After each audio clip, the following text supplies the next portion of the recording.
الحمد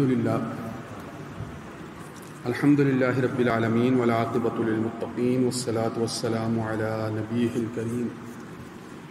أما بعد فأعوذ بالله من الله الرحمن الرحيم شهر رمضان الذي أنزل فيه القرآن وقال الله تبارك وتعالى إنا أنزلناه في ليلة مباركة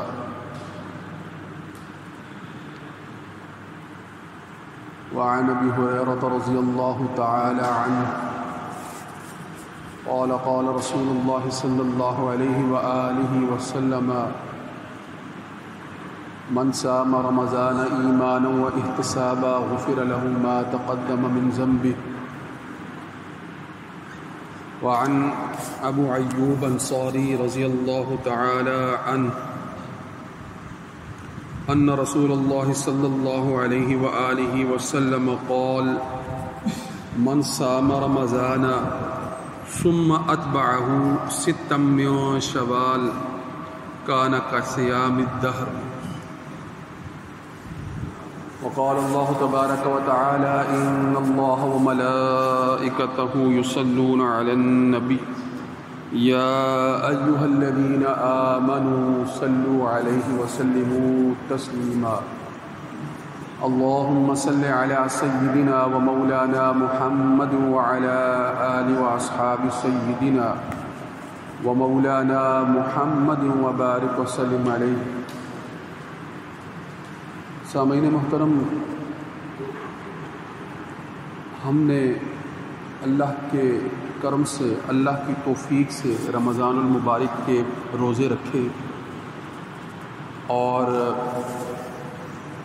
اس دفعہ یہ مہینہ کہہ لیں کہ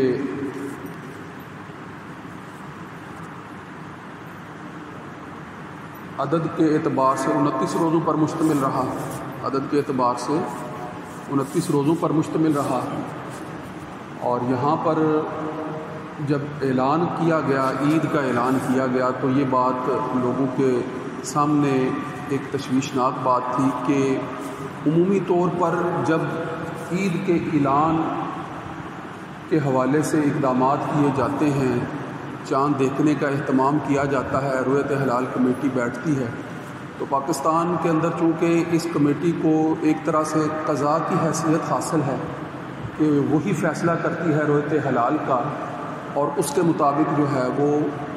عید. ہم لوگوں نے یہ دیکھا کہ فیصلہ کافی تاخیر کا شکار ہوا، فیصلہ کافی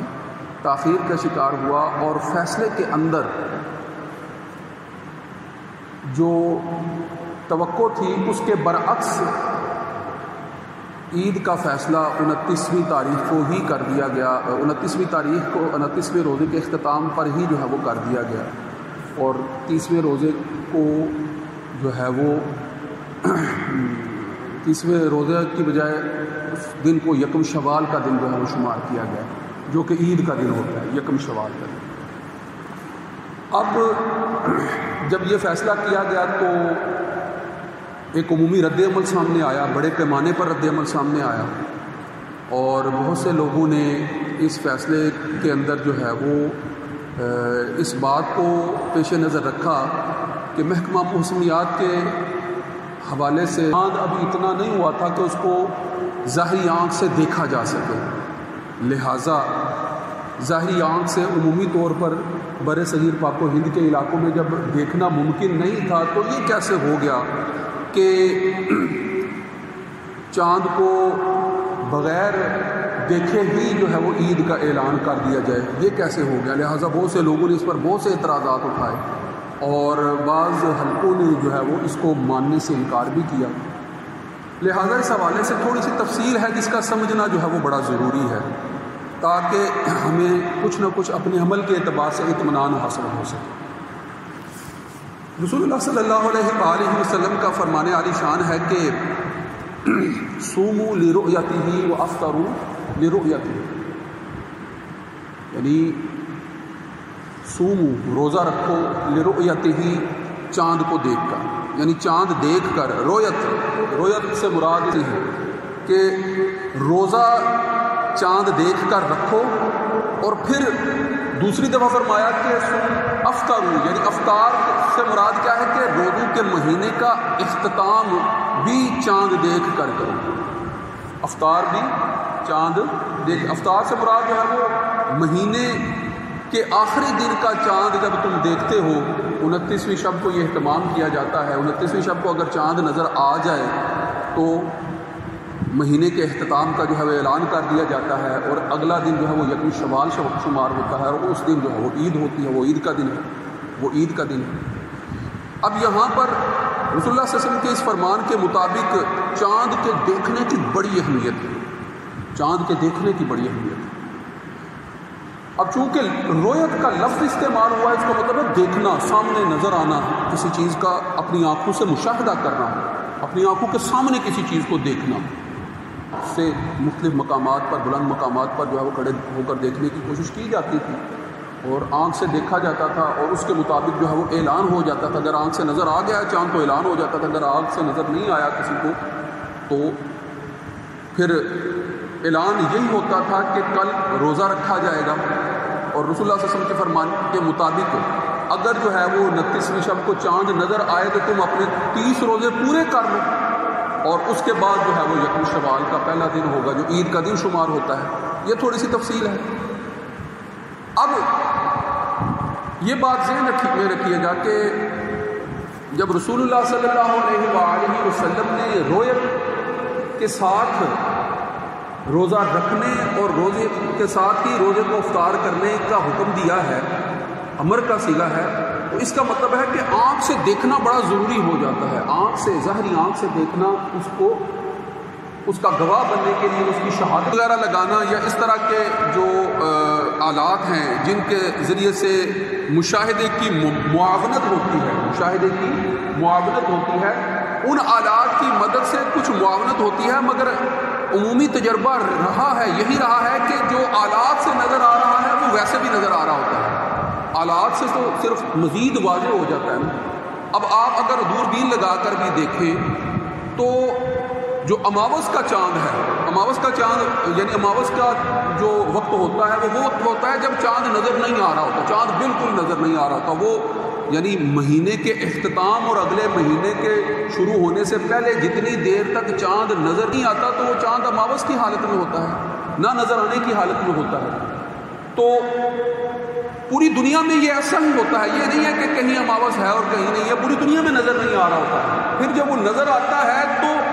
آپ جانتے ہیں کہ جس چاند کو ہم پہلے دن کا چاند کہتے ہیں، ہلال کہتے ہیں، جس کو چاند پہلے دن کا چاند کہتے ہیں ہلال، وہ بڑی باریک سی لائن ہوتی ہے۔ اگر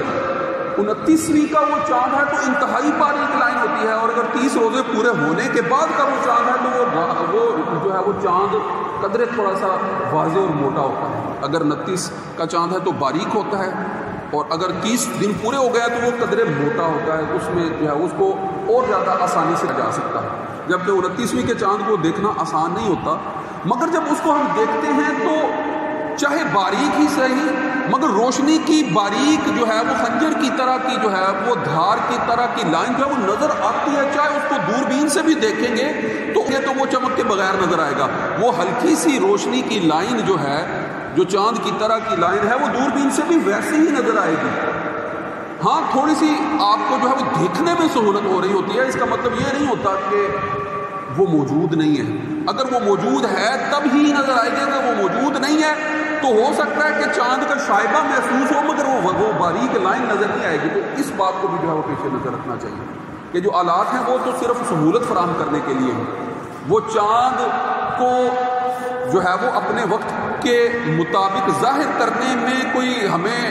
اس حوالے سے جو ہے وہ کوئی ایسی فیسلٹی نہیں دے دیتے کہ ہم چاند کو اس کی اپنی جگہ سے کہیں اور جا کر دیکھ سکیں، ایسی فیسلٹی نہیں۔ چاند نے اپنی جگہ پر آنا ہے اور اپنی خاص حیت کے مطابق روشن ہونا ہے تو پھر جو ہے وہ نظر آنا ہے، اس کے بغیر اگر جو ہے وہ جتنی مرضی کوشش کر لیں وہ اگر نظر بھی آتا ہے تو وہ ویسا چاند نہیں ہے جس کا مطالبہ ہے، جس کو دیکھنا جو ہے وہ مطلوب ہے۔ اب یہ بات ذہن میں رکھیے گا کہ چاند کا اگر نظر آنا ممکن نہیں ہے تو پھر جو ہے وہ اشکالات پیدا ہو جاتے ہیں کہ آج جدید سائنس نے جو ہے وہ ترقی کر لی ہے اور سائنس بتاتی ہے کہ چاند کی حرکت کیا ہے، اس وقت جو ہے وہ چاند کس جگہ پر پہنچا ہوا ہے اور کس جگہ پر جو ہے وہ نظر آ سکتا ہے اور کہاں سے نظر نہیں آئے گا، ایک ایک چیز کی کیلکولیشن ہو رہی ہوتی ہے اور اس کے مطابق جو ہے وہ سارے. مگر اب یہاں پر مسئلے کو اگر آپ اس نقطۂ نظر سے، اس اینگل سے حل کرنے کی کوشش کرتے رہیں گے تو کبھی بھی حل نہیں ہوگا، کہ یقیناً برِ صغیر میں ایک چیز جو ہے وہ نظر ہی نہیں آ سکتی ہے، اس طرح سے اس مقام سے نظر ہی نہیں آ سکتی ہے، تو یہ مسئلہ حل نہیں ہوگا کہ اس عید کو درست قرار دیا جائے یا نہ قرار دیا جائے. اس میں اشتباہ ہی رہے گا، اشتباہ ہی رہے گا. اصل جو ہے وہ اس پر نظر رکھنی چاہیے کہ اصل چیز کیا ہے. جتنی بھی دلیلیں ہیں ہم اس کو پھر بھی اصل نہیں قرار دے سکتے، کیونکہ اس کے مطابق جو ہے وہ شریعت کے فیصلے سائنس کے مطابق نہیں ہوتے. شریعت کے فیصلے تو قرآن و سنت کے مطابق ہوتے ہیں، نبی کریم صلی اللہ علیہ وآلہ وسلم کے احکامات کے مطابق ہوتے ہیں. شریعت کے فیصلے تو آپ صلی اللہ علیہ وآلہ وسلم جس طرح سے تعلیمات دے کر گئے ہیں، جس طرح سے آپ فرما کر گئے ہیں، انہی کی روشنی میں طے ہوں گے شریعت کے فیصلے. شریعت کے فیصلے خالصتاً اب اگر کہیں کہ فیصلہ جنت اور دوزخ کا فیصلہ جو ہے وہ سائنس کی روشنی میں کیا جائے گا تو ایسا تو نہیں ہوگا، ایسا تو نہیں ہوگا. سائنس تو جنت اور دوزخ کا فیصلہ نہیں کرے گی. سائنس تو کہہ لیں کہ صرف سہولت فراہم کرتی ہے. آپ نے زندگی کے اندر جتنی بھی سہولیات وہم پہنچا رکھی ہیں اپنے آپ کو، سائنس تو ان اصولوں کے مطابق ہے جن اصولوں کے تحت جو ہے وہ مختلف سہولیات کو متعین کیا جا سکتا ہے. اس اعتبار سے جو ہے وہ معاون کی حیثیت رکھتی ہے. ختمی طور پر فیصلہ کن حیثیت جو سائنس کو دی جا رہی ہوتی ہے اس سے پھر مسائل پیدا ہو رہے ہیں، اس سے مسائل پیدا ہو رہے ہیں. خیر ان تفصیلات میں جائے بغیر یہاں پر اب آپ غور کیجیے گا کہ ہم نے چونکہ گواہیوں اور شہادتوں پر جو ہے وہ فیصلے کی بنیاد رکھنی ہے، لہٰذا اگر برِ صغیر کے ان خطوں کے اندر سائنس لاکھ بھی کہتی رہے کہ رویت کا امکان نہیں ہے، مگر فرض کریں کہ اگر ہمارے ان علاقوں کی طرف جو کہ جو ہے وہ مشرقی مغربی سمت میں جو ہے وہ آگے کی طرف بڑھے ہوئے ہیں،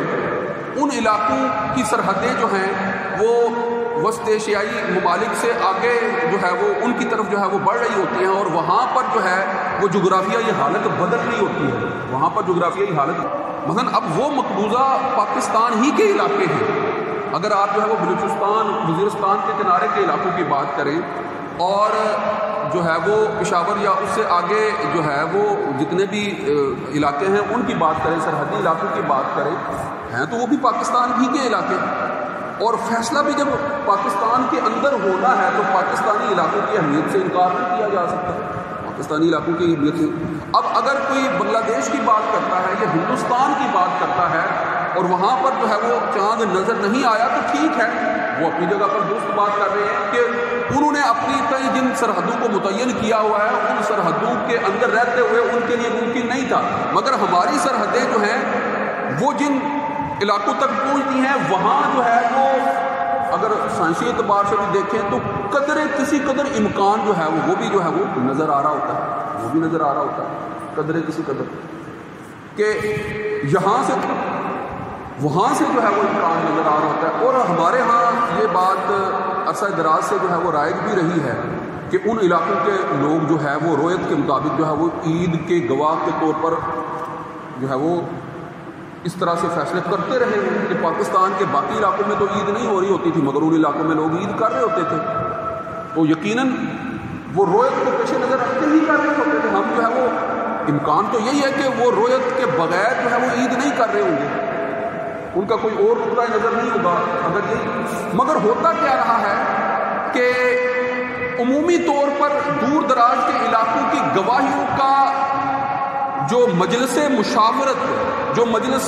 رویت حلال کمیٹی کی بیٹھی ہوتی تھی ان تک صحیح طرح سے پہنچنے کا امکان نہیں رہا ہے. بہت کم امکان ہوتا تھا. ماضی میں اگر جو ہے وہ ان کی گواہیوں کو تحقیق کرنے کی کوشش کی جاتی تھی تو تحقیق نہیں، ان کی گواہیاں جو ہیں وہ معتبر نہیں ٹھہرتی تھی، لہذا پاکستان میں جو ہے وہ ان کے گواہی دینے کے باوجود جو ہے وہ فیصلہ نہیں ہو رہا ہوتا۔ اس دفعہ جو ہے وہ آپ جانتے ہیں کہ کمیٹی میں تبدیلیاں ہوئی اور کمیٹی کے اندر جو ہے وہ بہت سے پہلو جو ہیں وہ مختلف نظر آئے، جس کی وجہ سے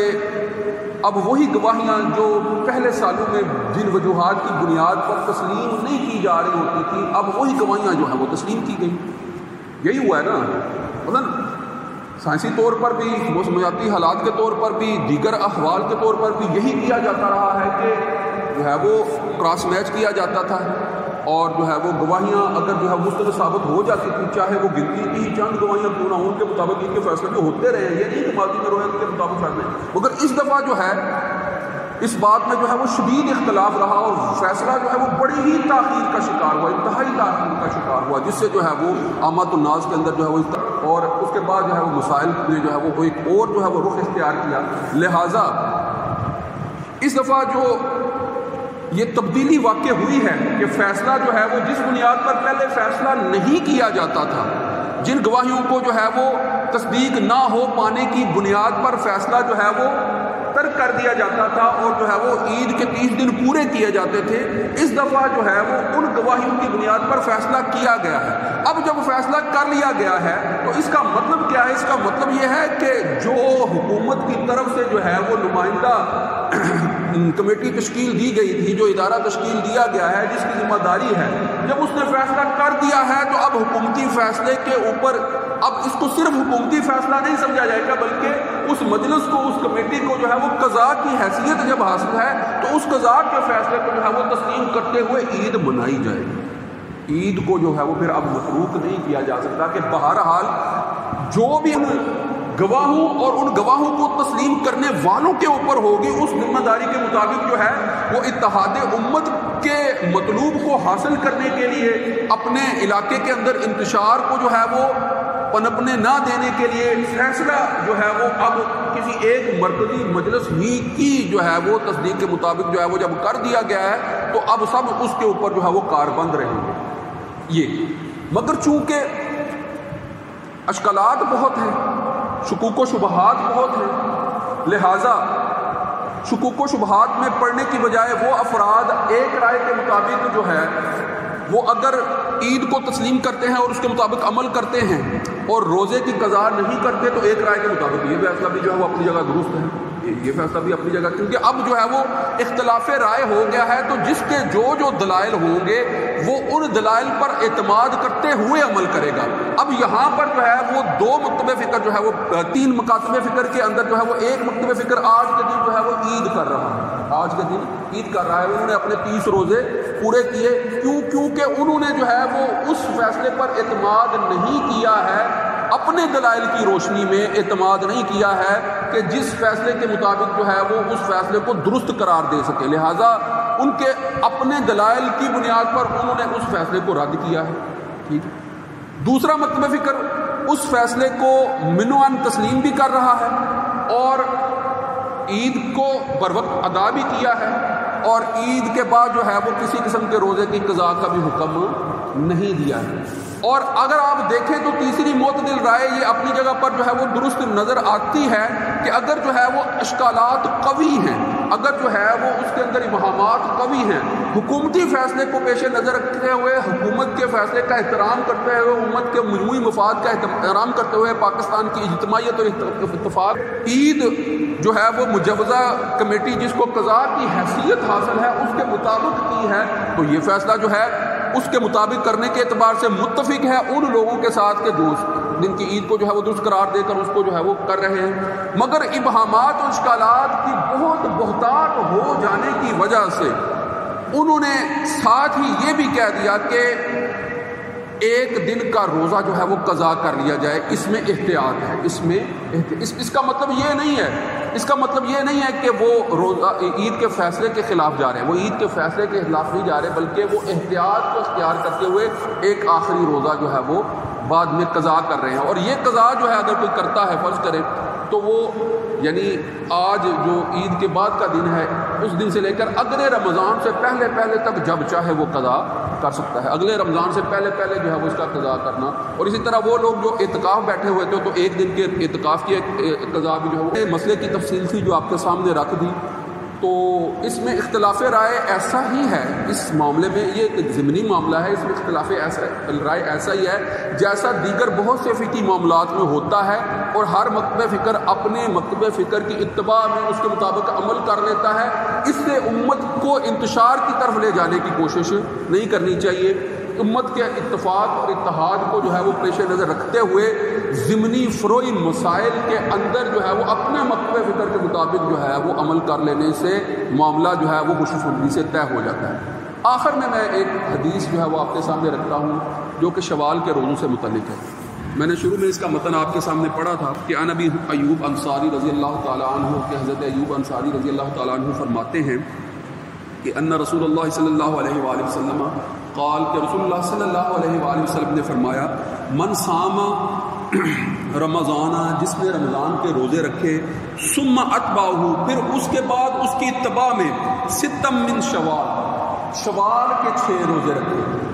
یعنی رمضان المبارک کے پورے روزے رکھے اور پھر جو ہے وہ شوال کے 6 روزے رکھے، تو فرمایا کہ کان کصیام الدہر، تو اس کا یہ عمل ایسا ہی ہے جیسے کہ اس نے پورے دہر کے روزے رکھے. دہر جو ہے وہ سال کو بھی کہتے ہیں، بعض لوگوں نے اس کا ہمیشہ کے روزوں کا بھی جو ہے وہ ایسا ہی ہے جیسے اس کا پورا سال یعنی ہمیشہ وہ روزے میں ہی رہا. مراد کیا ہے؟ اب آپ ذرا غور کریں کہ اگر 29ویں کا بھی جو ہے وہ 29 دنوں کا مہینہ ہو تو اللہ رب العزت 30 دنوں کا ہی ثواب دیتے ہیں. یہ ذہن میں رکھیں گے، یہ بھی دل کو اطمینان دلانے والی بات ہے کہ اگر روزے 29 بھی ہیں، اگر روزے 29 بھی ہیں تو حدیث میں آتا ہے کہ اللہ ثواب جو ہے وہ 30 دنوں کا ہی عطا فرماتے ہیں. اور پھر اگر 6 روزے ساتھ یہ ملا لیں، 6 روزے ساتھ یہ ملا لیں تو 36 روزے بن گئے، 36 روزے بن گئے. اب مومن کا ہر ایک عمل سابقہ امتوں کی نسبت 10 گنا ثواب سے جو ہے وہ ہمکنار ہو رہا ہوتا ہے، اس کو 10 گنا ثواب دیا جائے. یعنی ایک روزے کا اگر ثواب جو ہے وہ 10 گنا عطا کیا جا رہا ہے تو 36 کا 10 گنا 360 بنتا ہے، تو پورے سال کے روزوں کا ثواب جو ہے وہ مل رہا ہوتا ہے. وآخر دعوانا الحمدللہ رب العالمین. سنتیں عطا فرمائے.